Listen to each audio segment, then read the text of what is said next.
vamos a dedicarnos un poco al repaso, aclarar algunas dudas. Y por supuesto,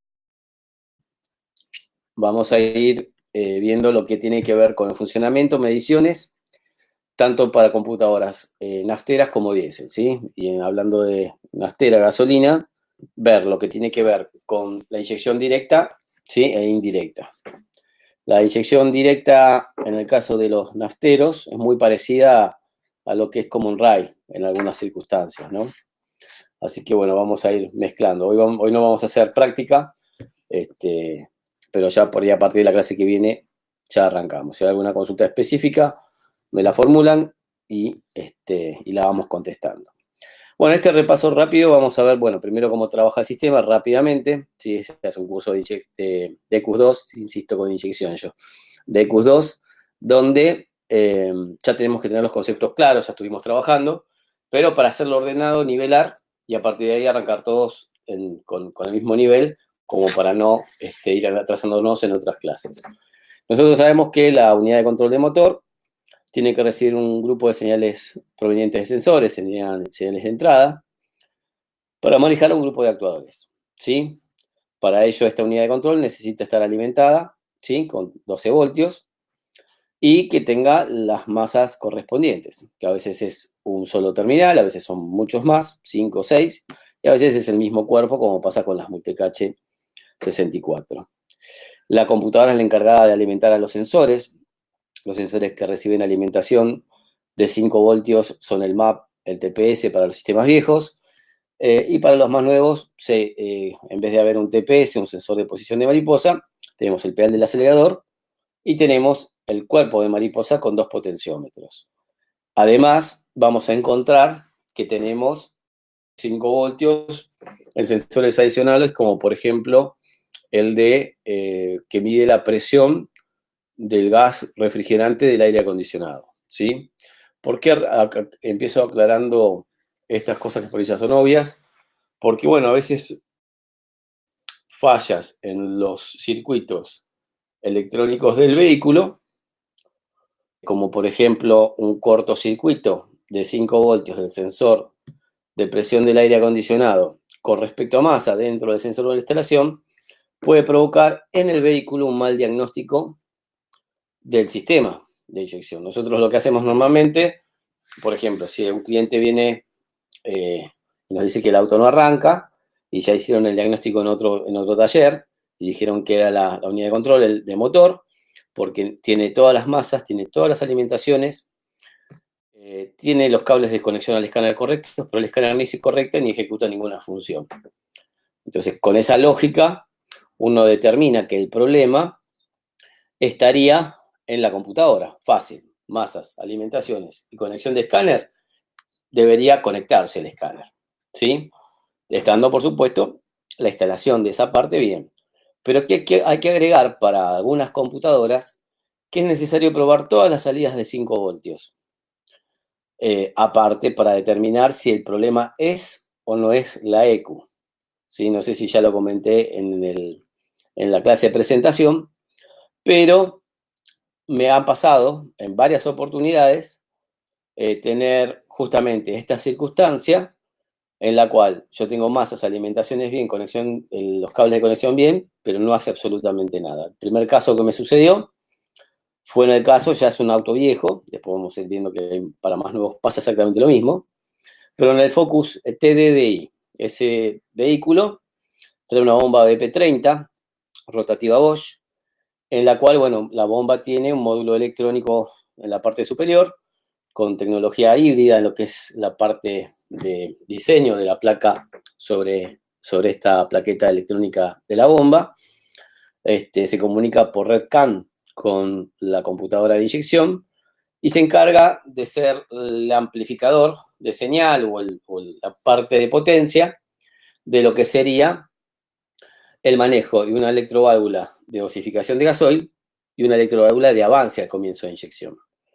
Bueno, en esta circunstancia, no conexión de escáner, ese auto en particular, la central de inmovilizador es la misma EQ, ¿sí? La EQ es como la CS5 físicamente, ¿sí? Con conector gris de 60 terminales, Y la sigla característica, generalmente en la etiqueta nosotros vemos que tiene un código de barra, dice PANG, PANG. Sí, hay otros nombres también.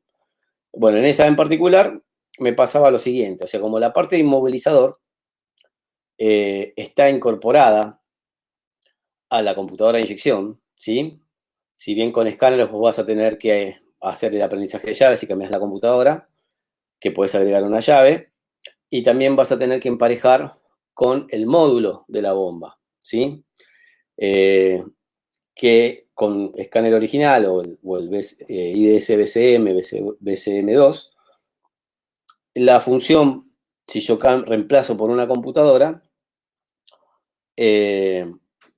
hay que agregar una llave, ¿sí? No pide PIN code, y hay que emparejar PCM, que es la computadora de inyección, con PCU, que es este módulo que está sobre la bomba, ¿sí? De presión de gasoil. Estos muchachos quisieron hacer eso, pero pusieron otra computadora y tampoco se conectó. Y dijeron, está todo bien en la instalación, tenemos las masas, las alimentaciones, los cables de conexión de escáner no tienen problema. Entonces yo lo que hice fue hacer eso en el banco, y en el banco tenía conexión de escáner. Por supuesto que en estos diesel electrónicos, para poder hacer algún disparo, para probarla como pruebo por ahí muchas computadoras de inyección naftera, de gasolina, tengo que hacer otras conexiones, ¿sí? Hay una sincronización con un sensor que está dentro de la bomba, ¿sí? Hay varias cosas para que pueda haber algún disparo, en este caso en la electroválvula de dosificación de gasoil, ya que los inyectores siguen abriendo por presión, no hay ningún tipo de electroválvula dentro de los inyectores. Bueno, entonces que me traigan el auto, cuando me traen el auto, efectivamente le doy, o sea, con las masas bien, las alimentaciones bien, y la conexión de escáner bien, al poner contacto no había conexión de escáner. Cuando vos sacás contacto, como esta central de inyección es la central de inmovilizador, vos ves que la luz de inmovilizador, un LED que titila donde está el reloj digital que marca la hora, en el panel de instrumentos, en la consola central sería más que nada. Si vos te conectabas ahí con el escáner a la parte de inmovilizador, que en Ford se llama PATS, PATS, Passive Anti-Theft System, sistema antirrobo pasivo, se conectaba. Ahora, cuando vos pones contacto, tiene que suceder una de las dos siguientes circunstancias. Si no se reconociera la llave, la luz del IMO queda titilando rápido, en algunos casos prende 2 segundos y empieza a titilar rápido. O si reconoce la llave, prende esos 2 segundos y se apaga. Bueno, cuando vos ponías contacto en este auto no hacía ninguna de las dos cosas, ni titilaba la luz de inmovilizador, ni quedaba prendida 2 segundos, sino que directamente no prendía. Y en el momento que ponía contacto se desconectaba el escáner, ¿sí? Y ya no podía hacer ninguna función. ¿Por qué entré por el inmovilizador y no por computadora de inyección? Porque, bueno, lo primero que me llamó la atención fue el comportamiento de la luz de inmovilizador. Y como es la misma unidad, o sea, yo como sé dónde está en un auto, en un Ford, por ejemplo, la unidad de control de inmovilizador. Si está en el tablero, es una unidad de control aparte, una BCM, la misma computadora de inyección. Porque cuando me conecto, por ejemplo, con el DEC Super Scan, creo que con el raster podés ver también la numeración de la ECU, la identificación, que normalmente son 4 dígitos alfanuméricos, un guión. Después, si es computadora de inyección, dice 12A650 guión y 2 letras que identifican el software. Las primeras 4 letras se identifican el modelo. 12A650 corresponde para Ford, que es la ECU de inyección, lo que ellos llaman PCM, y los 2 últimos números, bueno, tienen que ver con respecto a la versión de software. Entonces, si yo me conecto al PATS, Passive Anti-Theft System, sistema inmovilizador, y cuando me reconoce el sistema me dice que es el 12A650, me está diciendo que el inmovilizador está dentro de la ECU. Entonces, yo veía que sin contacto se ejecutaban funciones de diagnóstico, no salía ningún código de falla, o sea, como comparte la misma unidad, ¿sí? Por lo menos en el DEC Super Scan, no sé si en otro escáner lo hará, los códigos de fallas de inyección también saldrían cuando lees el PATS y viceversa. Cuando vos lees la parte de inyección, saldrían códigos de fallas, si los hubiera, de la parte de inmovilizador. Y bueno, entonces en ese momento digo, bueno, algo está pasando en el vehículo, saqué la computadora afuera, le di más alimentación, se conectaba con la conexión de contacto. Entonces en el auto había un problema. ¿Cuál era el problema? Me puse a revisar esto que le estoy diciendo, ¿no? Los 5 voltios de salida de la ECU en diferentes lugares. Y encuentro que faltaba estos 5 voltios en los pines de la computadora, todo conectado y puesto en contacto, en el sensor de posición de la válvula EGR. O sea, me faltaban los 5 voltios en el sensor de posición de la válvula EGR, que es un sistema totalmente secundario que no inhibiría el arranque de motor ni inhibiría la conexión de escáner, mucho menos.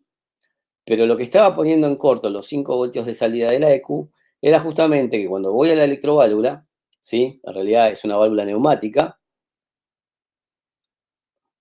Ah, bien. Bueno, a mí me pasó eso, se estaban tocando los cables también.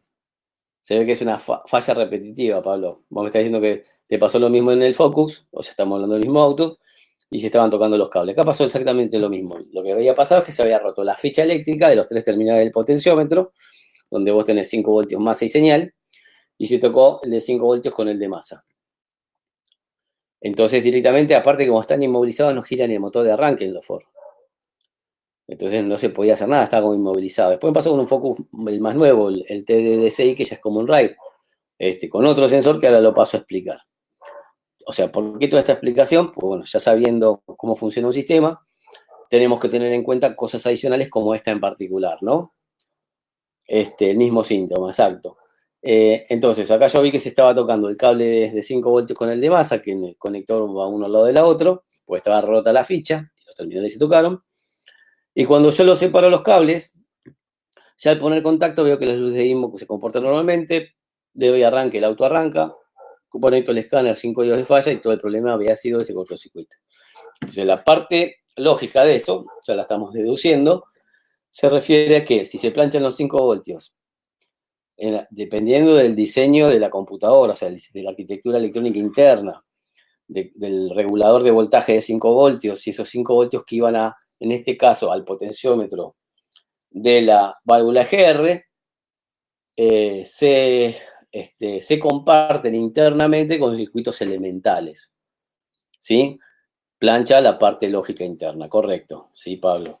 Lo que plancha es justamente los 5 voltios que alimentan al micro.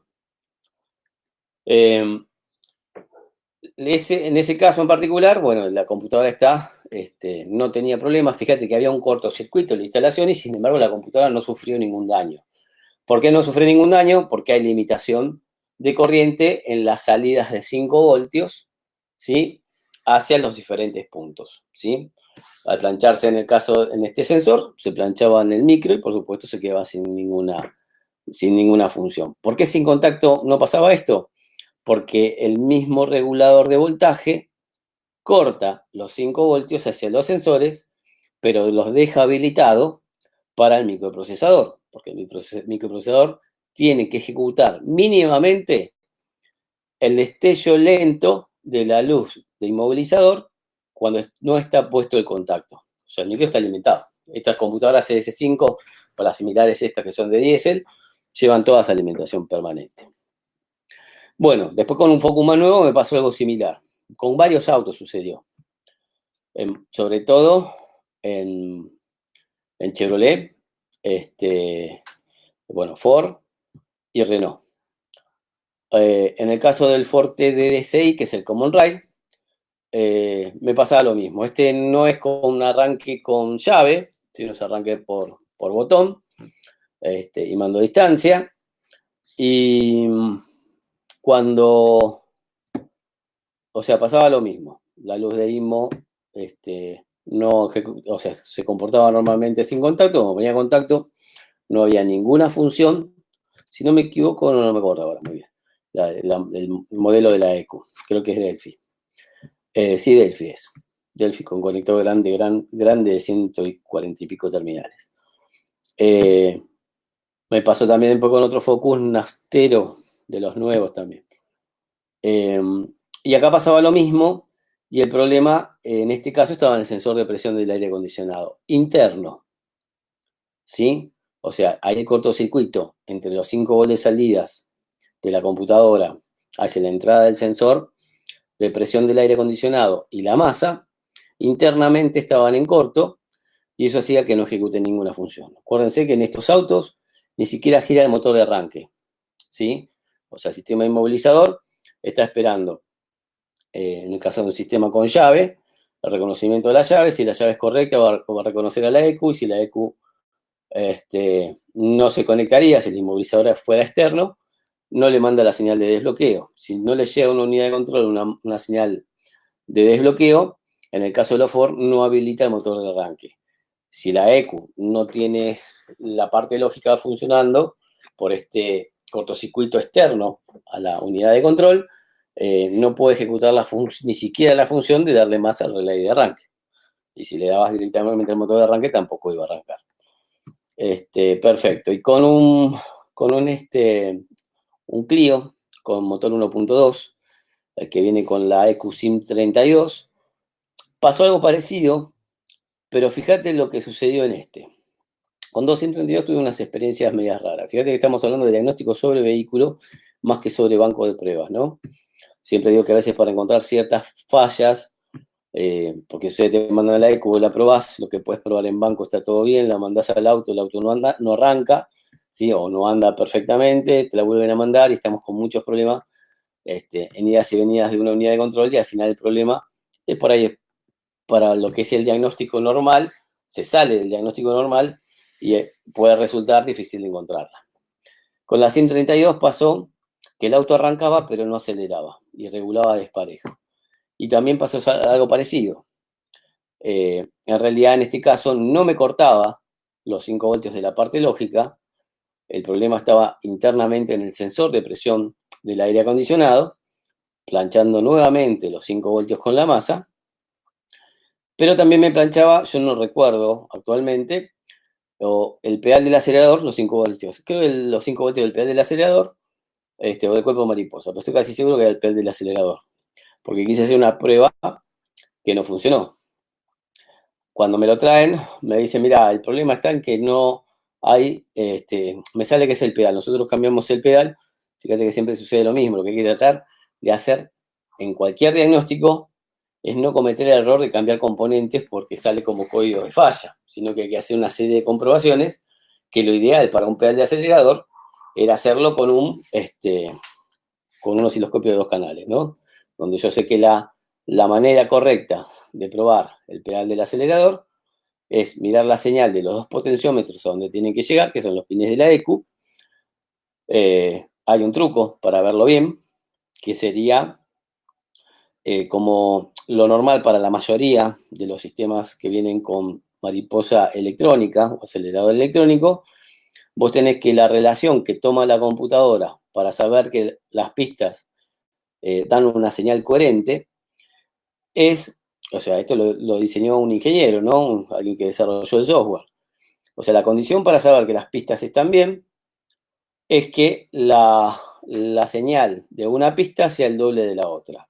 Normalmente cuando vos no pisás el pedal del acelerador, en la mayoría de los sistemas está en 350 milivoltios una pista y la otra está en 700. Y a medida que vas acelerando, la proporción se mantiene. O sea, uno es el doble del otro. O sea, cuando uno llega a 2 voltios por ahí a fondo, el otro está en 4 voltios. Y en este caso, bueno, en el caso del pedal, vos tenés masas separadas y alimentaciones separadas de las 2 pistas. Por lo tanto, tenés un mínimo de 6 cables en el pedal del acelerador. Y faltaba, en este Clio 1.2 con SIM32, los 5 voltios hacia una de las pistas. Entonces eso hacía que no haya el voltaje correcto en una de las pistas, la relación del doble de uno del otro no correspondía y por eso estaba que no aceleraba. La mejor manera de visualizarlo es poner, utilizando siempre las reglas de oro del diagnóstico, ¿no? En los sistemas electrónicos. La señal se tiene que probar a dónde llega en una condición real de funcionamiento y con la falla presente. Si yo lo pongo en marcha y ya no me acelera, esa es la condición que hay que probar. El punto de prueba sería detrás del conector donde salen los terminales con dos agujas para conectar los dos canales del osciloscopio, donde llegan las señales de los potenciómetros, y ahí me encuentro que una señal no estaría. Si estuvieran bien, te va a dibujar, ¿sí? O sea, lo que te va a dibujar normalmente es, vamos a hacer rápido, vamos a tratar de no perder mucho tiempo dibujando. El osciloscopio sabemos que es voltaje en función de tiempo, y una pista tendría de 300 milivolts a 2 voltios, y la otra tendría de 700 milivolts a 4 aproximadamente. ¿Sí? Esto es generalizando y haciendo rápido un gráfico como para entenderlo, ¿no? Dijimos que es voltaje en función del tiempo. Entonces, si yo el osciloscopio lo tengo seteado, supongamos, en 1 volt por división, ¿sí? El canal 1 y canal 2. Vos ya, me imagino, Pablo, que ya estás trabajando con osciloscopio. Por lo menos para lo que es el diagnóstico sobre vehículo. Perfecto. Entonces, para verlo bien, ¿sí? Para no que estar usando los cursores del osciloscopio para medir si se respeta la condición esta del doble una de la otra, vos lo que haces es, a la que tiene la mitad de la señal, en 350 milivolts, la pones en 2 volt por división. Perdón, en medio volt por división. Es al revés. O sea, le achico a la mitad la escala de voltaje para que me quede superpuesta, por lo menos en la imagen, que me muestra en la pantalla del osciloscopio, sobre la pista 2. Entonces, si ahí yo piso el acelerador, porque esto es, este gráfico es pisando el acelerador paulatinamente. Si se monta una sobre la otra y se ve solamente una línea, perfecto, ya está. Si en ese caso, por supuesto, como había una pista planchada por no tener los 5 voltios, o sea, si le faltan los 5 voltios un potenciómetro, se va a cero. ¿Sí? Nosotros tenemos, este es el potenciómetro, ¿sí? La pista resistiva del potenciómetro, a donde de una punta vos le das los 5 voltios, el positivo, esto por hacerlo rápido, este es el negativo, y después tenés el potenciómetro propiamente dicho, que acá vos tendrías un voltaje, dependiendo de la ubicación sobre la pista resistiva. Si desaparece los 5 voltios, el circuito que te queda es el de masa, ¿sí? Por lo tanto, lo que vos vas a tener es 0 voltios. Esto es lo que pasaba en este auto. Bueno, faltan los 5 voltios en una pista. Un mal reparador como yo en ese momento, lo que iba a hacer es decir, bueno, tengo la otra pista con 5 voltios, lo junto los dos cables y ya está. El de 5 voltios de la pista 1 con el de 5 voltios de la pista 2, cosa que no hay que hacer, ¿sí? Cuando hago la conexión, automáticamente me sale el código de falla de las dos pistas. Dentro de la EQ, en la 132, se comparte los 5 voltios del sensor de presión del aire acondicionado con los 5 volts de la pista 1. Si se puso en corto en el sensor de presión de aire acondicionado, se está en corto dentro de la EQ a la salida de 5 voltios de la pista 1 y yo lo puse en corto los 5 volts de la pista 2.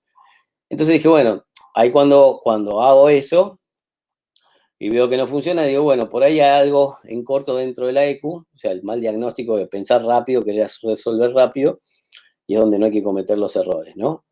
Digo, bueno, entonces corto el cable de 5 voltios que no llegaban, le mando los 5 voltios, ¿sí? A la pista número 1, que es la que le faltaba la señal, o pista 2, no me acuerdo, y ahora cuando hago esta comprobación me da bien, pero la EQ seguía diciendo que faltaban los 5 voltios a la pista 1 y seguía sin acelerar. Por lo tanto, puse a revisar todas las salidas de 5 voltios de la EQ, aparte de que me faltaban el pedal, me encuentro que me faltaban el sensor. Desconecto el sensor, aparecieron, conecto todo como va y el auto arrancó perfecto. ¿Sí? Lo peor de todo es que no sale como código de falla que haya un cortocircuito de positivo en el sensor de presión de aire acondicionado. ¿Está? Por lo tanto, siempre como agregado, hay que hacer la verificación de que estén los 5 voltios a los sensores a todos. Porque uno en la lógica de uno piensa, no puede un sensor de presión de aire acondicionado hacer que el auto no regule o no acelere. No puede un sensor de presión, de posición de la válvula EGR que el motor de arranque ni siquiera gire ni se conecte al escáner. Sí puede, porque tiene que ver con el diseño interno de la ECU. ¿Está? O sea, la arquitectura electrónica interna de cada una de las placas que nosotros vamos a desarrollar en este curso tiene que ver con el comportamiento o la generación de una falla particular, que tampoco la podemos generalizar, perdón. No la podemos generalizar, no podemos llevar a decir, mira, si no te arranca, fíjate, cambiarle el sensor de presión del aire acondicionado. Eso estaría malísimamente mal. O sea, lo que hay que revisar es que estén los 5 voltios de todos los sensores. Cuando en un circuito no está, desconectemos ese sensor, verifiquemos que esos cables de 5 voltios no estén cortos de masa en la instalación y de esa manera empezar a hacer el diagnóstico correcto. Igualmente vos fijate, vamos a suponernos que el problema estaba en el auto, pero me mandan la ECU para reparar. ¿Sí? Si yo pruebo en el banco, vamos a la SIN 32. La SIN 32 es una ECU que yo por lo menos no encontré un archivo para desinmovilizar. Sí, para virginizar. Sí, ahora les voy a contar una historia también de la SIN 32 con respecto a la virginización. Y la desinmovilización se hace con emulador, ¿sí? O sea, quiero explicar primero lo que sucedió con una 132 en particular. Ya no por tema de corto de 5 voltios, sino que tenía un vehículo que le costaba arrancar, cuando arrancaba regulaba desparejo, ¿sí? Y lo aceleraba, pero no había ningún código de falla y hacía un comportamiento muy defectuoso, ¿sí? Sobre todo en ralentí. Un ralentí muy inestable, vos veías que la mariposa, o sea, que normalmente en un ralentí 850 RPM debería estar estable, la mariposa estaba haciendo permanentemente las correcciones para mantener el régimen, que es lo peor que puede pasar porque es donde más se desgasta la mariposa y si los potenciómetros son resistivos se van a gastar porque la mariposa está trabajando constantemente cuando debería estar prácticamente quieta. Bueno, ese auto también. Me dicen que bueno, ya probaron todo, que para ellos era la ECU. Como la ECU no se puede, directamente desinmovilizar, directamente, porque con un emulador sí se puede, lo que se hace es directamente, me piden a ver si yo tenía alguna para prestarles y entonces se la cloné. Viene con una memoria 95-160, le saco la memoria de la que andaba mal, se la pongo a la mía que andaba bien y se la doy. Me dice, no, esta computadora tampoco funciona. Bueno, puede ser, ¿sí? Computadoras que yo tengo acá son las que usamos para las clases, que a veces fueron sacadas de los vehículos porque tenían algún problema y el cliente prefirió hacer un recambio, ¿sí? Compró una nueva y la puso directamente, me quedé con la computadora vieja y le hice la reparación. Entonces quedan para los cursos y para hacer pruebas, por supuesto. Yo sabía que andaba, pero bueno, y tenía una tercera, ¿sí?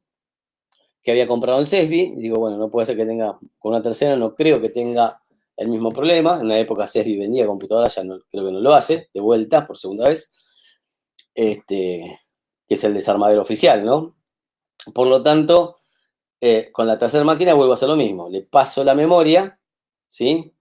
Se la paso directamente y me dice, no, esta también hace lo mismo. Bueno, ya era poco probable de que 3 computadoras hagan el mismo problema.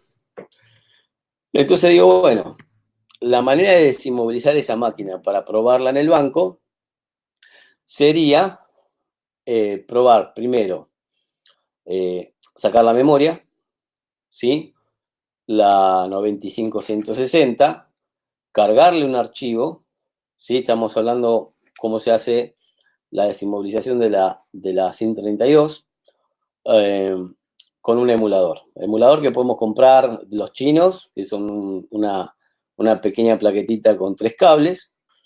Y bueno, lo que se hace es ponerle un archivo a la memoria 95-160 de la SIM 32 y ponerle el emulador. O sea, se corta el cable que viene del INMO, ¿sí? De la cajita del IMMO, que en este caso en este Clio 1.2 es la vieja cajita negra con un conector celeste, el inmovilizador. Se corta el cable de comunicación con el IMMO y la alimentación de contacto que está dentro de la EQ, si que le llega a la EQ, se pone la alimentación de este emulador y la masa de la EQ se le pone la masa a este emulador. Queda dentro, la plaquetita esta del emulador queda dentro de la EQ. Y tiene un cable de señal que es el que va a emular la señal de desbloqueo. Recordemos siempre lo mismo. La que trae UCH es exactamente igual. Lo que pasa que yo lo que vi con el tema de la UCH, ¿sí? Porque ese módulo que digo yo es el Sayen que se llama módulo BMT, Boutier Multitemporisateur en francés, que es cajetín multitemporizador, el de conector celeste, pero la UCH en los esquemas eléctricos me figura que es multiplexada. Claro, exacto, esta es CAM, pero yo no sé si fue porque ya habían reemplazado la EQ o algo. Le hice el procedimiento como si fuera una SIM32 no CAM y funcionó igual. Pero hay emuladores para CAM también, ¿sí? Ya no podemos usar el emulador chino de 3 patitas, sino que se usa uno de 5. El emulador que funciona internacionalmente para las emulaciones de computadora más nueva, una B40 de Fluence, por ejemplo, es el famoso emulador Julie, Julia o Julio sería, que es polaco, ¿sí? Polonés creo que se dice, ¿no? Que lo fabrica de la gente de Carla Bimbo. Un emulador que tiene unos contactos para puentear en la plaquetita del emulador, de esto lo vamos a ver más adelante, que permite setear al emulador para usar el programa, o mejor dicho, la señal de desbloqueo que necesita esa EQ, que no alcanza, no es simplemente cuando yo quiero desinmovilizar por emulación una computadora, hacer que un aparatito le mande una señal de desbloqueo, porque señal de desbloqueo es única para cada computadora. Por lo tanto, ¿sí? No puedo generalizar, porque es para una computadora determinada, o sea, va a ser para un grupo de computadoras, ¿sí? De diferentes marcas, diferentes modelos, de acuerdo al seteo que yo le haga sobre la plaqueta mediante puentes que se juntan con una gotita de estaño. Es como switch, ¿sí? Ahí tenés varias contactos para unir con una gotita de estaño y de acuerdo a la combinación que vos le das, es el programa que va a salir cuando se le dé la alimentación al emulador. En el caso de la 132 tiene una configuración determinada y daría la señal para una computadora determinada, ¿sí? Porque ¿cómo se hace un emulador? Un emulador se fabrica de la siguiente forma, de un vehículo que arranca, ¿sí? Que está andando, con osciloscopio, se toma la señal que aparece al colocar contacto entre lo que es la EQ de motor y la central de inmovilizador, ¿sí? Esto hablando de no CAM, ¿sí? Hablando de un emulador convencional, con los primeros 132 hasta el año 2007, creo más o menos, vino con 132 no CAM. Entonces, vos tomás la señal, vas a tener una señal de onda cuadrada, altura de 12 voltios o 5, dependiendo del sistema. Es todo un tren de pulsos largo, que si vos lo podés, digamos, programar, que a través, a la salida de una pata, de un PIC, ¿sí? De un integrado programable, un 16F84A es uno de los PIC que se utiliza. Sabiendo programación, cosas que yo no sé, yo voy a depender de un tercero para hacer el emulador. Le dije, mira, tengo esta señal de osciloscopio capturada, con los dos niveles de tensión, dando ceros y unos, 1, 1, 0, 0, 1, 1, 1. O sea, el código de desbloqueo, ¿sí? o la comunicación digital entre la EQ y el IMMO, en la cual contiene el código de desbloqueo de una EQ. Por supuesto que es ese código de desbloqueo a un aparatito, un emulador, y se lo inyecto con este aparatito a otra EQ, la otra EQ no va a interpretar ese código de desbloqueo porque es de la otra.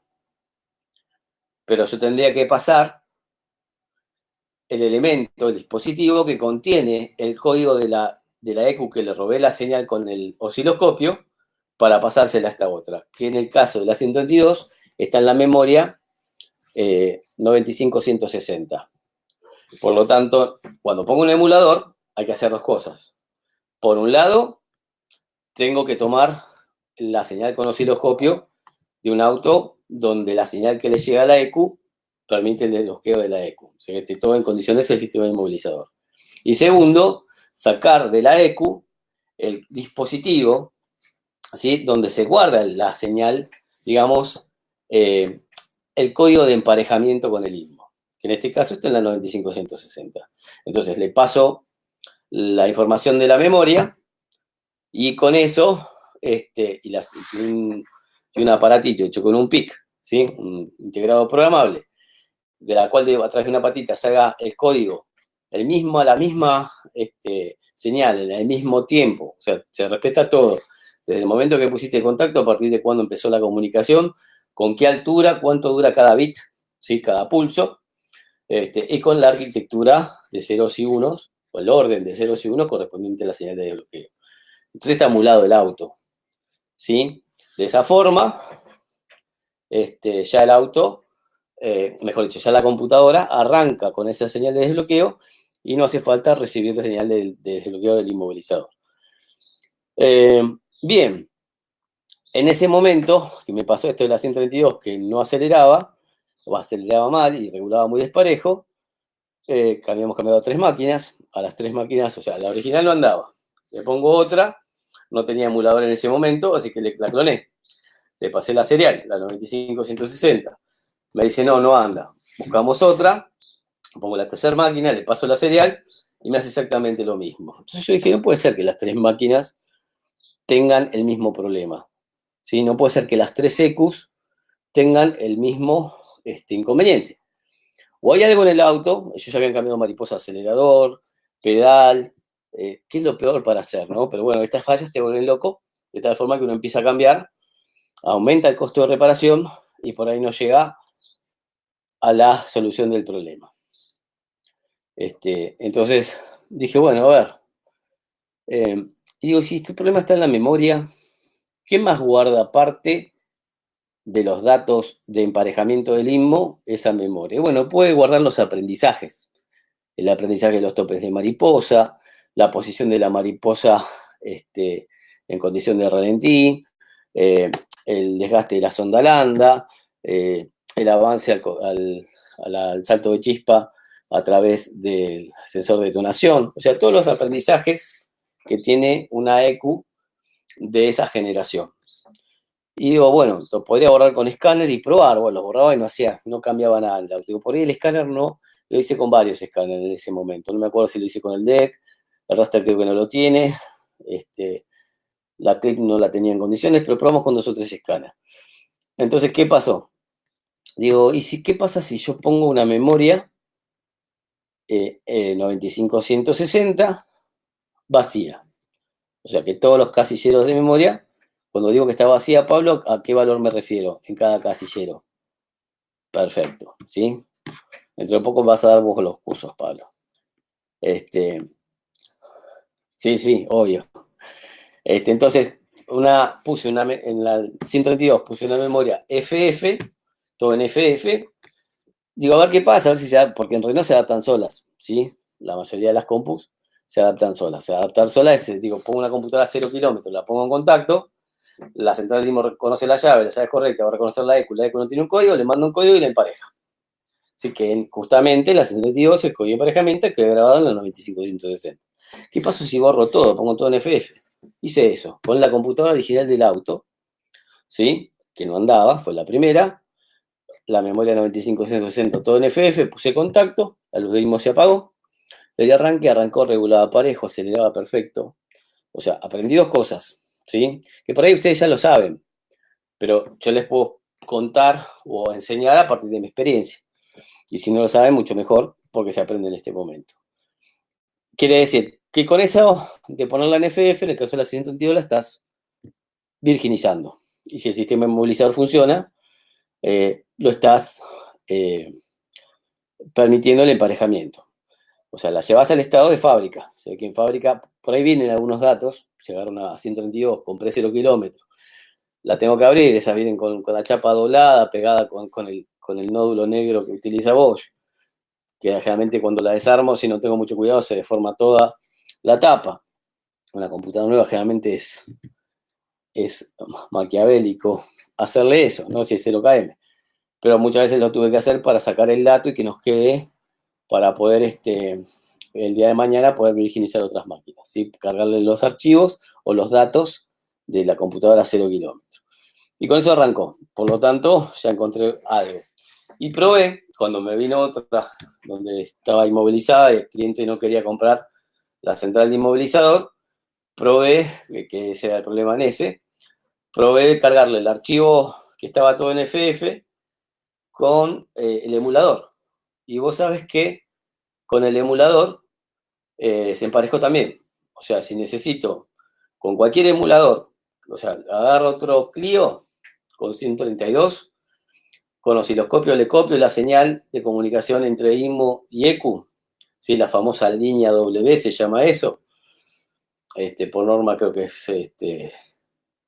norma SAE cuando se dice W, y en ISO creo que se llama ISO 5 o ISO 8, el cable de comunicación con el IMO. Y solamente teniendo ese dato de desbloqueo de un auto que arranca y poniendo la memoria en FF y poniendo ese dato de desbloqueo, esos ceros y unos, esos dos niveles de tensión en la salida de un PIC, haciendo la plaquetita del PIC y conectándola dentro de la EQ, yo ya tengo la desinmovilización correcta de una computadora 132. Bien.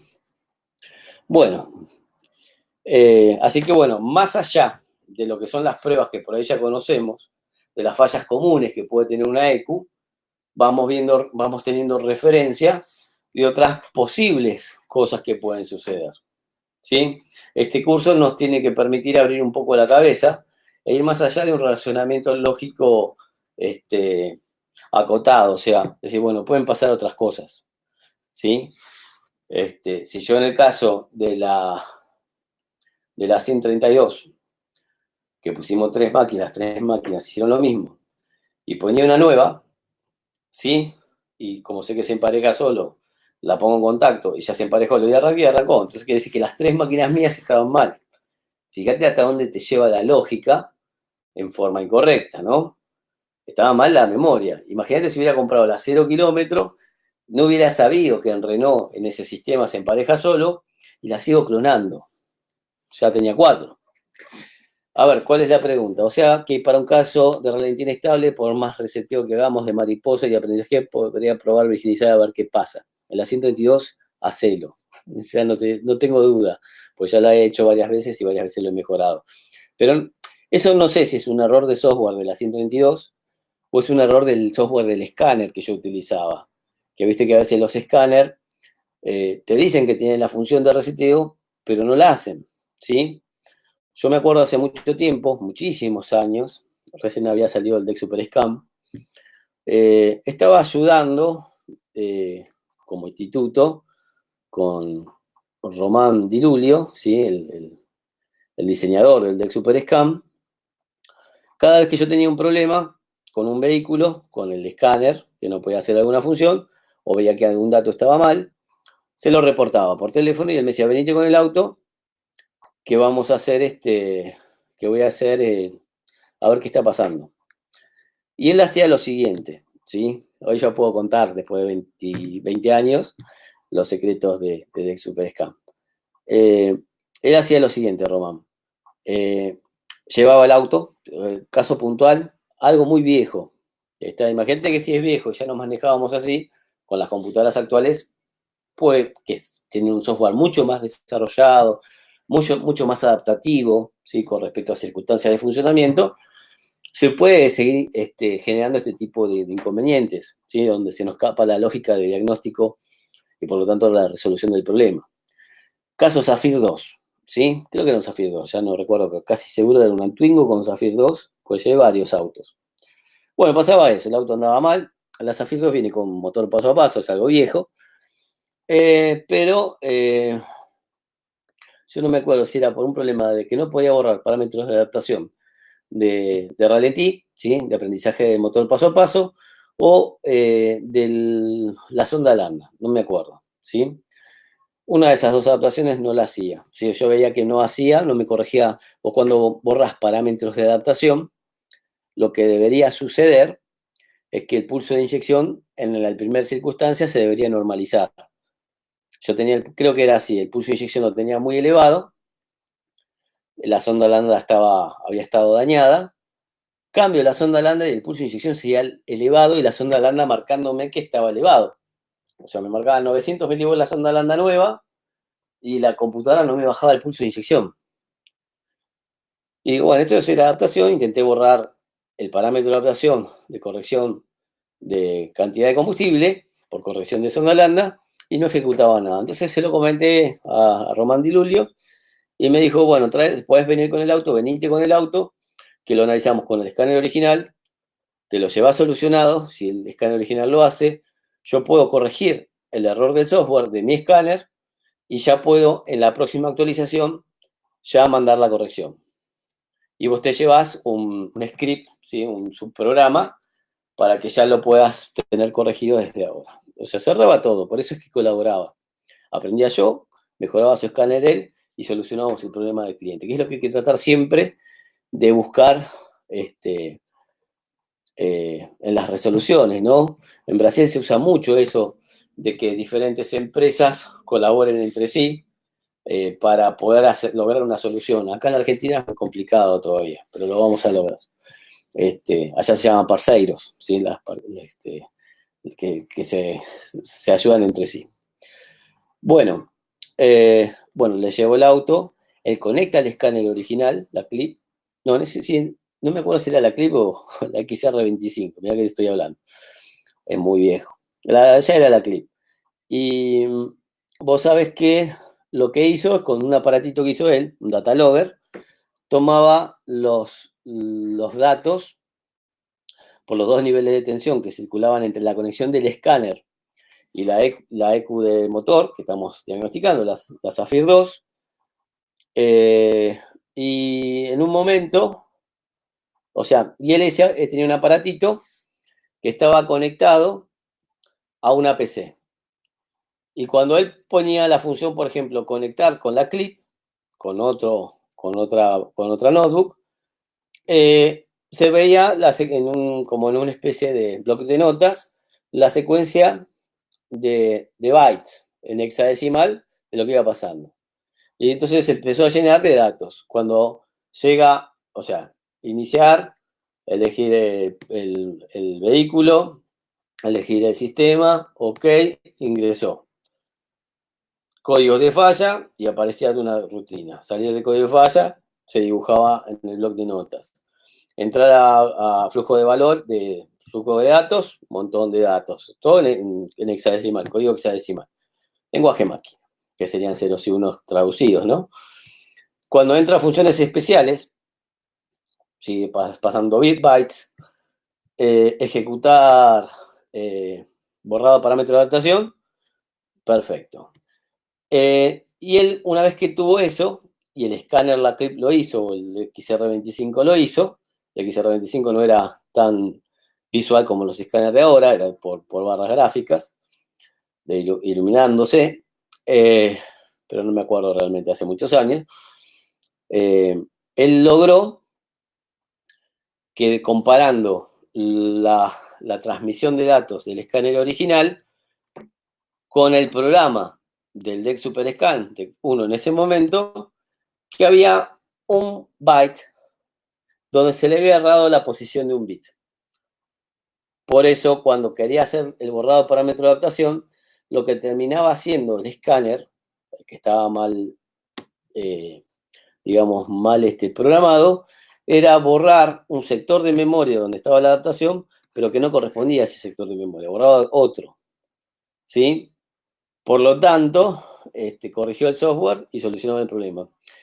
¿Por qué contar todo esto? Porque también te hace abrir la cabeza que el escáner puede cometer errores de diagnóstico de acuerdo a su programación interna. Es muy difícil, son un montón de datos, un montón de bytes, un montón de bits, y se pueden cometer estos errores, que los mismos escáneres originales a veces lo cometen. ¿Sí? Me pasó también, bueno, me acuerdo que no me acuerdo si era un Tempra, alguna cosa de esas raras, que pasó algo parecido también, ¿no? O sea, una función y la terminamos corrigiendo así. O sea, si bien por ahí, y él, ¿sabes qué hacía? Fíjate la capacidad de una persona que, por supuesto, está estudiando ingeniería en programación, que él, los datos que le aparecieron, él ya sabía el string, o sea, sabía por el protocolo de comunicación, que supongo que era un KWP 2000, él ya sabía, los dividió, o sea, todos los bytes que tenía, FF, 3C, 4D, 5000, FF, FF, los dividía, me decía, bueno, este es el string para que el escáner se comunique con la ECU, esta es la respuesta de la ECU, esto es tal cosa, o sea, me dividió todo, y me dice, yo cuando empecé con esto no entendía nada, ¿sí? O sea, no sabía, cuando lo conecté la primera vez, no podía interpretar absolutamente nada, que a veces es lo que nos pasa a nosotros y nos frena decir, pero pará, acá conecté el osciloscopio, veo una transmisión de datos y no entiendo nada. Pero uno se va poniendo y va entendiendo, ¿sí? Eso es lo que tenemos que llegar a hacer, ¿no? Por supuesto, no vamos a poder corregir el software, podemos llegar a corregir el software de un escáner, si tuviéramos acceso al programa original, pero es para entender qué es lo que puede pasar, más allá de las fallas físicas, ¿sí? Componentes dañados, que podemos encontrar en una unidad de control, en este caso de motor. Bueno, perfecto. El apunte que estoy utilizando hoy en la clase digamos, de nivelación, habla de computadoras sencillas, ¿no? La famoso 1G7. Por supuesto que acá vamos a ver la 7GF, que sería una de las últimas de Fiat, la 7GFR de Ford, qué sé yo, de las Multec, bueno, vamos a ver allí, vamos a ver un montón de computadoras mucho más nuevas. Pero para ir escalonadamente y arrancar todo al mismo nivel. Igual al taller nos llegan tanto computadoras viejas como nuevas.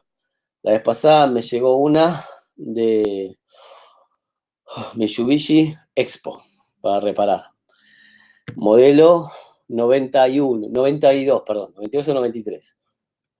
Y yo digo, es viejísima la camioneta, no sé si conviene repararla. Cuando me trajo la camioneta estaba impecable, estaba como 0 kilómetros. Tenía 100 y pico mil kilómetros, ¿sí? Un montón de años. Y parecían reales, ya estuvo mucho tiempo parada, no se usó, se usaba muy poco, era un segundo auto, hicimos 2 viajes, no hicimos nada, y está impecable, daba pena no reparar esa computadora de inyección. Por eso digo, a veces puede llegar cualquier tipo de cosa. Me tocó también de una limusín Cadillac, que esa sí no la pude reparar, ni siquiera era tecnología del tipo digital, era analógica, como las viejas Legetronic, las primeras, o las Legetronic, y no la pude reparar porque en realidad, en ese caso, vos vas a encontrar un montón de integrados de formato DIL, si los larguitos, como las memorias DIP o DIL, las 27C512, como esta que muestra acá, ¿sí? Como de la 1G7. Pero mucho más largo, de 40 patas, por ejemplo, de 48, y una al lado de la otra. Y eran esa computadora de Cadillac, no voy a extenderme mucho en esto porque es viejo, tenía tres placas, ¿sí? O sea, vos la abrías y se abrían tres. En una estaba toda la parte esta analógica, ¿sí? No había memoria, no existe memoria, o sea, el micro cómo trabaja. Entra información de los sensores, se convierte, son señales analógicas, se puede convertir en digital o no me acuerdo ya, pasa a una parte de buffer, o sea, guardar los datos, ¿sí? Y con esas señales que entra ya está elaborando las salidas, no está comparando con una memoria a ver qué hacer. O sea, ya es rígido, ¿sí? El circuito analógico es recibo la señal y ejecuto función, mientras que la tecnología digital sería recibo una señal, la guardo, ¿sí? En un buffer, una memoria RAM, y cuando necesito el dato para disparar el pulso de inyección, pulso encendido, calcular el avance, calcular el caudal de inyección o el pulso de inyección, tomo el dato que estoy recibiendo, lo digitalizo, por supuesto, ya está digitalizado en la RAM, y lo comparo con el dato de la EEPROM, ¿sí? O sea, yo tengo tal valor de temperatura, tal posición de pedal de acelerador, tanto vacío del motor, ¿qué tengo que hacer? Y bueno, el pulso de inyección base es este, hay que hacer estas correcciones multiplicadoras, aditivas, o sea, sumar o multiplicar tiempo de acuerdo a los cálculos que hace. Y con eso el micro toma la decisión de darle el tiempo de inyección, el avance en el encendido, la posición del actor de ralentí y todas las funciones que tiene. Por lo tanto, la tecnología analógica vieja, ¿sí? Me costaba mucho entenderla, porque uno está tan acostumbrado a la digital ya que no lo podía entender. Y cuando lo logré entender, uno de los integrados, ¿sí? Que son las que justamente hacen digamos, los cálculos para poder hacer la determinación del pulso de inyección, que es una especie de micro, ¿sí? El micro está, no es que no tiene micro, nada más que no es el concepto que nosotros tenemos de micro. Cuando esa computadora de Cadillac veo que un integrado no funcionaba, o sea, tenía su masa, su limitación, no había datallín, no había nada, pero no, lo que entraban señales y no salía absolutamente nada para el otro integrado que estaba al lado. Era todo un procesamiento de señales analógicas para poder hacer el disparo del pulso de inyección analógico, ¿está? Y entonces, bueno, no se pudo solucionar. Pero de venir te va a venir de todo, y a veces decís, no, pero si son viejos yo los paso. Pero eran autos tan impecables. La limusina estaba trabajando en una empresa de remises que es para casamientos y eso, y no había forma de hacerlo arrancar. Bueno, entonces, lo primero que tenemos que nivelar también es el tema de conocer los componentes. Que esto se logra con la práctica en parte. Hay dos maneras de aprender esto. Una, que te tiren una unidad de control ahí y que vos puedas deducir con tus conocimientos y algunas mediciones, por supuesto, la función de cada componente. O por lo menos lo que puede intervenir en la falla, ¿sí? Que tenga el vehículo. Lo que es muy difícil, sin saber electrónica, recuerden, vuelvo a repetirlo, por ahí ya lo dije en otros videos, alguien que estudia electrónica en serio, le lleva 6 años de escuela técnica para ser técnico en electrónica. Un técnico en electrónica aplica las técnicas que desarrollan los ingenieros.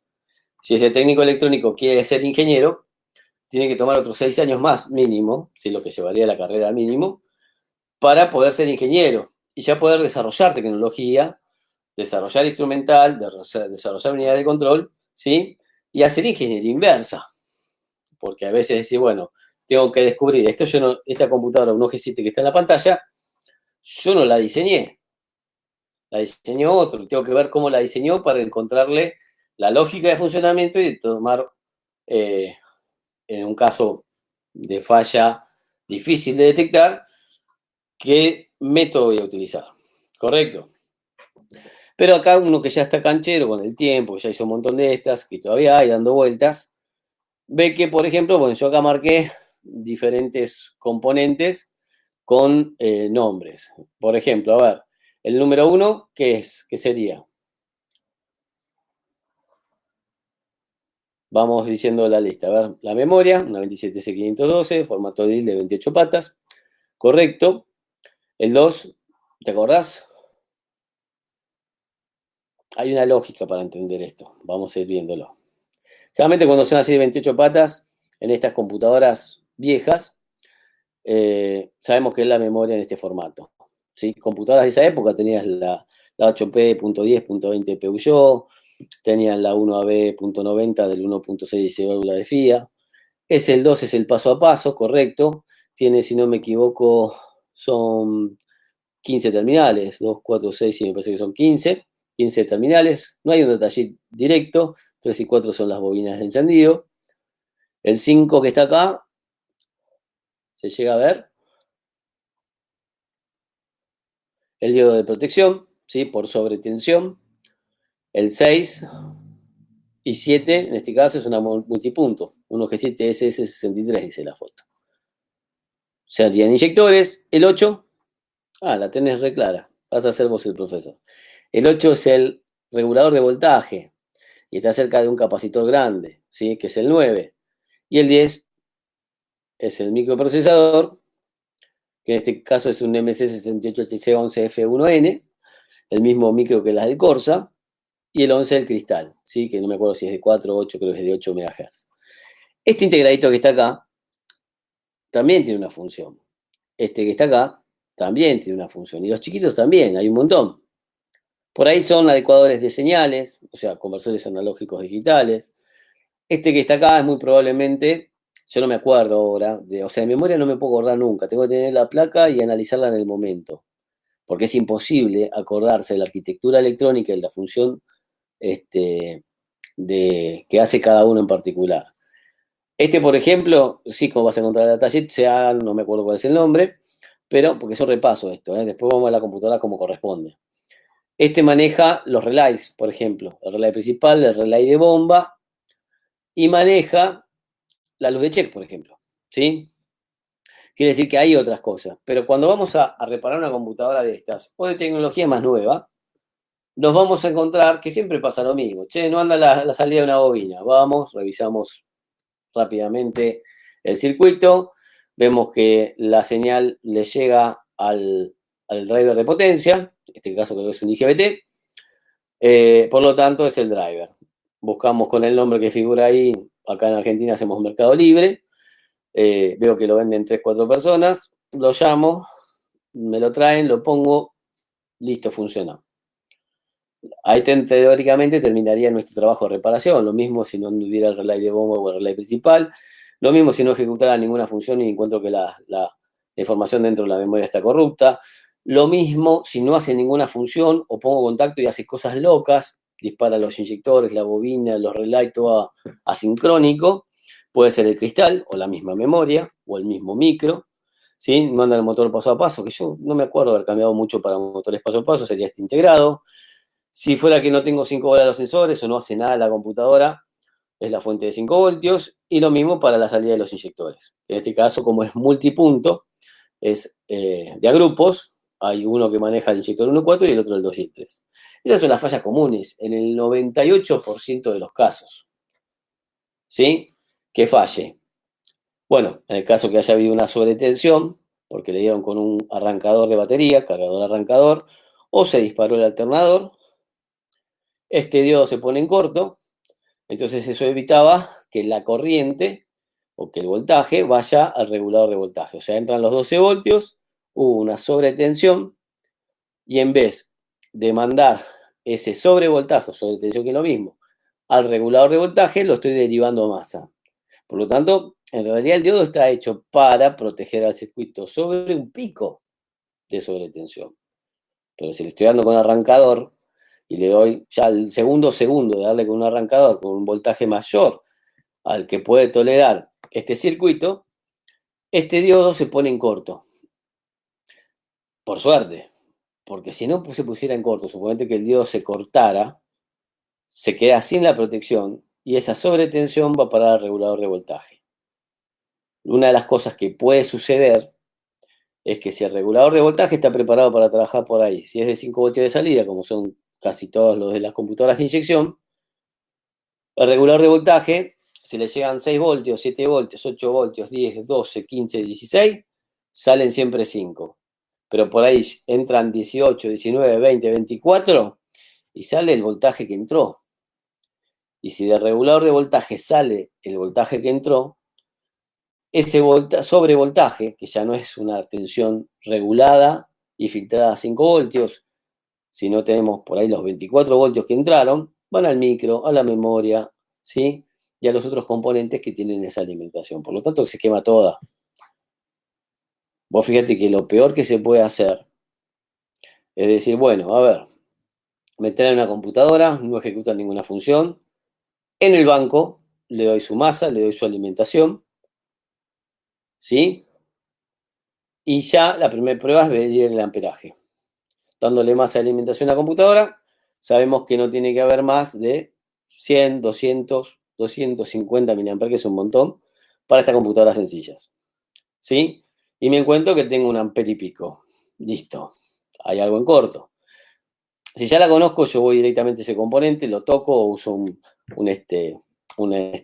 medidor de temperatura tipo láser, infrarrojo, y veo que está con sobre temperatura, ¿sí? Está cerca de los 90, 100, 120, 150 grados centígrados, dependiendo del tiempo que yo lo haya tenido en corto.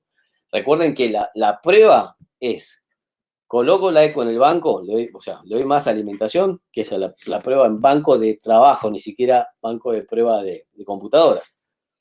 Y puse un amperímetro y la alimentación a través de un fusible, ¿sí? Si es un fusible térmico, mejor, porque si no es térmico, cada vez que una computadora está en corto, se quema el fusible de mi banquito, de mi instrumento de prueba.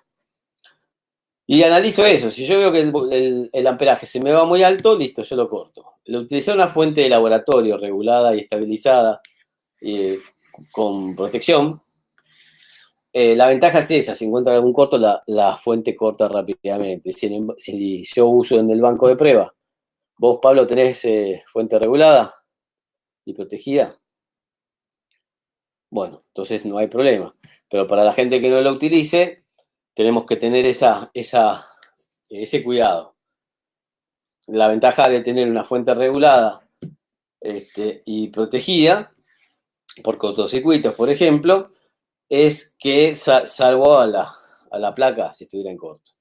Si no, igualmente recuerden lo siguiente. Si la computadora me la trajeron del auto que tenía una falla, en el auto los 12 volts pueden ir directos a la ECU, incluso sin pasar por fusible en algunos casos. Quiere decir que la ECU ya estaba en la condición de corto. Cuando la ponga en el banco se va a reproducir la condición de corto. No la voy a quemar más de lo que ya estaba quemada en el auto, salvo que conecte algo mal, que use el esquema eléctrico que no corresponde o que haya visto que en el esquema figura que el terminal número 1 es mirándolo de frente arriba a la derecha y era arriba a la izquierda en realidad. Ese tipo de cosas puede hacer que queme yo una parte del circuito. Entonces, la primera precaución, darle alimentación, mirar el amperaje, ¿sí? Con la fuente regulada yo puedo decir, bueno, entregame un amperaje hasta 400 mA, que yo sé que con 400 mA muy probablemente no queme nada, incluso si yo hubiera conectado algo mal. Yo la limito a 400 mA. La conecto y veo que se fue a 400 mA y la fuente me cortó. Esa es la ventaja de la fuente esta que les digo que es de laboratorio. Por lo tanto, ya sé que hay un problema, a buscarlo. Normalmente eso. Si está en corto, digo, bueno, es más, vas a una casa electrónica y muchas veces le llevas eso y no saben de qué se trata. ¿Está? Es un diodo que es un diodo especial en realidad. Podemos decir que es un diodo Zener en el cual va a dejar pasar la corriente inversa a partir de un cierto valor de voltaje, ¿sí? Alto, 18 voltios, 20 voltios, 25 voltios. Pero siempre por arriba de los 16, de los 15. Y se tiene que poner en corto. Bueno, se puso en corto, no lo consigo, lo saco. Si lo sacás, va a funcionar, ¿sí? Pero me quedé sin protección. El próximo pico o sobrevoltaje que exista va a ir a parar directamente al regulador.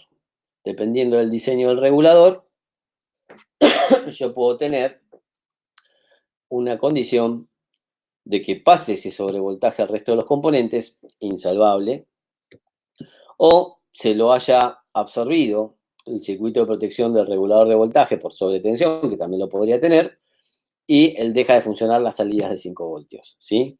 Por lo tanto, quiere decir que las fallas, ¿sí?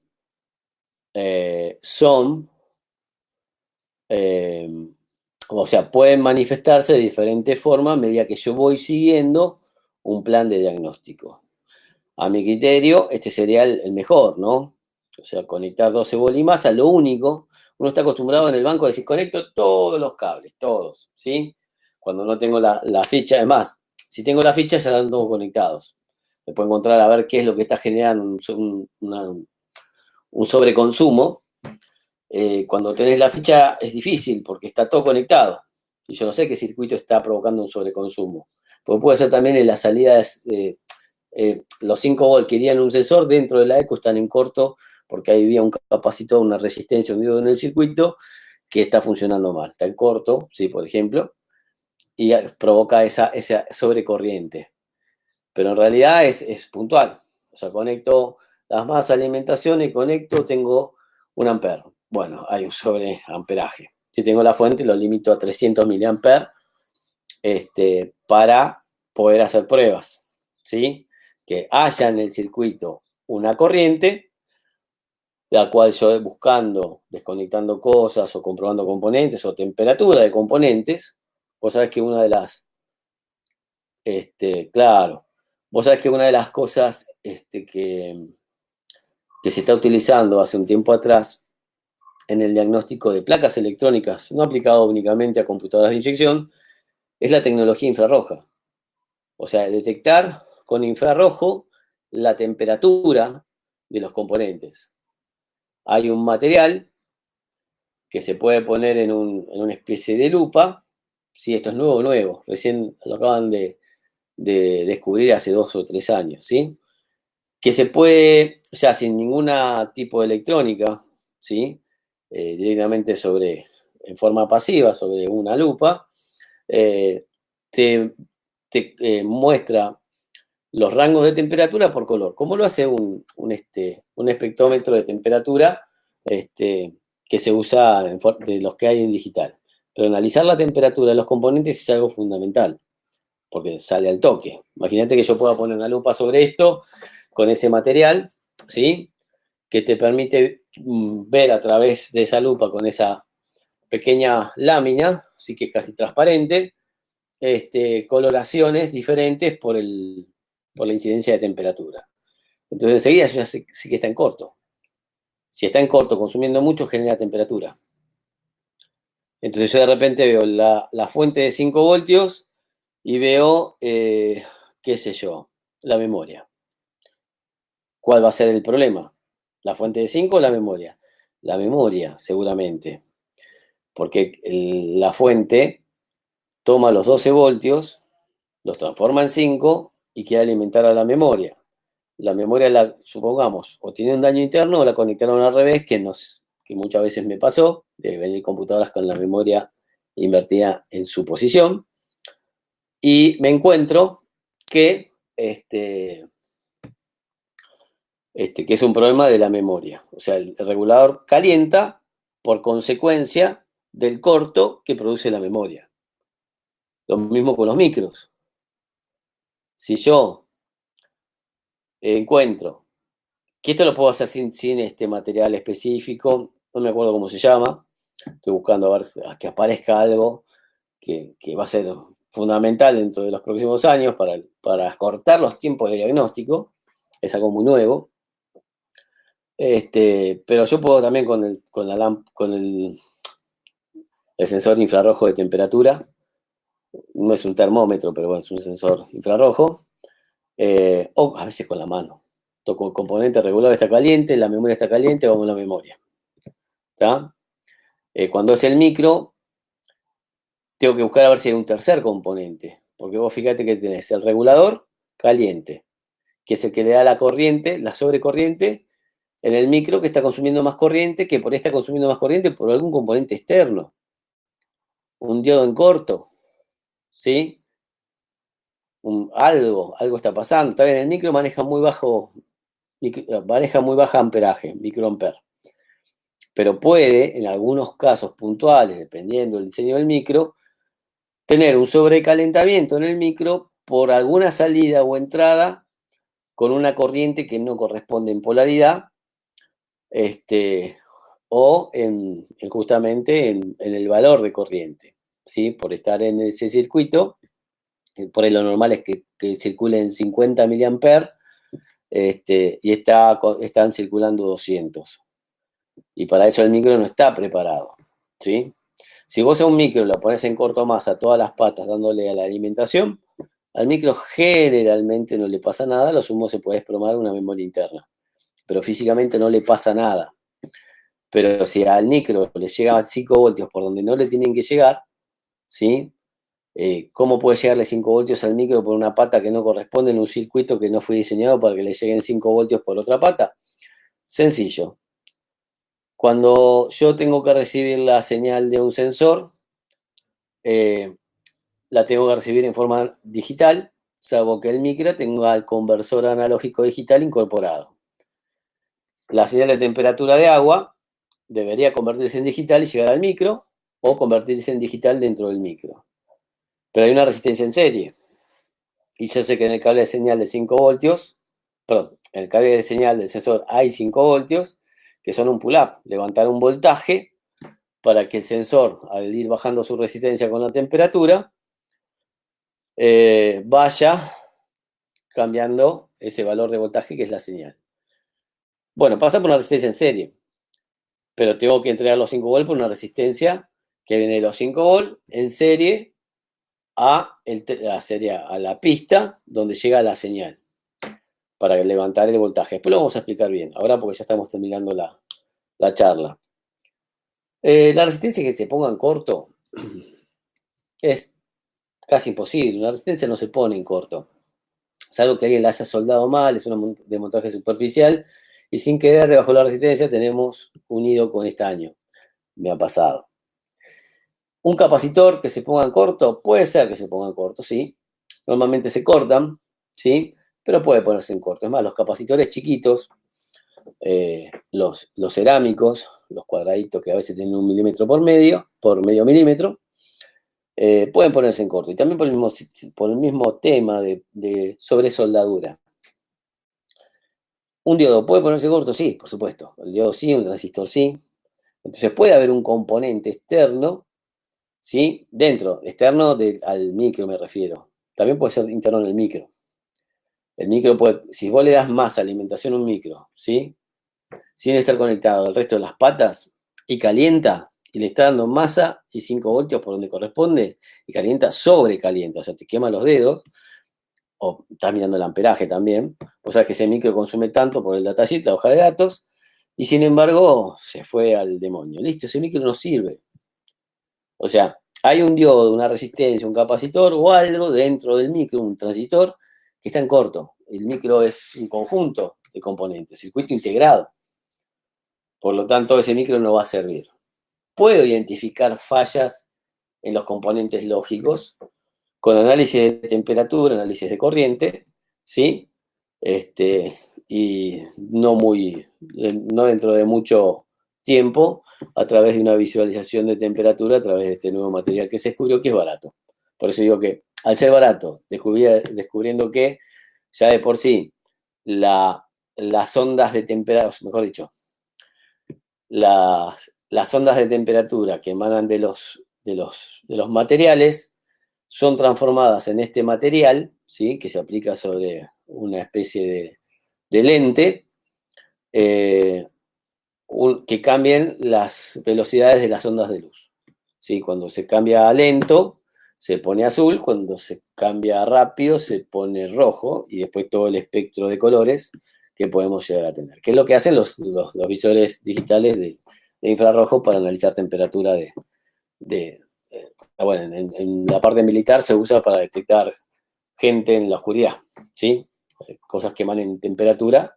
Bueno, esa tecnología era muy cara para aplicarla al diagnóstico de las unidades de control, pero se descubrió en realidad accidentalmente este material, ¿sí? Se buscaba otra cosa y se vio que podía transformar diferencias de temperatura en diferencias de velocidad de la onda de la luz. Entonces veo los colores de las temperaturas, ¿sí? ¿Se entendió más o menos? Bueno, perfecto. Bueno, muchachos, ya estamos sobre la hora, se nos pasamos unos minutos. Bueno, empezamos un poquito más tarde también. Así que ya la próxima clase va a ser el próximo martes, ¿sí? Ya ahí. Pero ir entendiendo un poquito todo. Después sí, ya hacemos práctica. Directamente sobre computadoras, preguntas de cosas que estén trabajando o que vayan a trabajar, como para ir compartiendo información, ¿sí? A mí me interesan mucho fallas que le hayan pasado, porque por ahí con un razonamiento lógico mío, por mi experiencia, podemos sacarlo. Yo aprendo algo, ustedes aprenden algo, y bueno, somos parceiros, como dije, para el caso de los brasileños.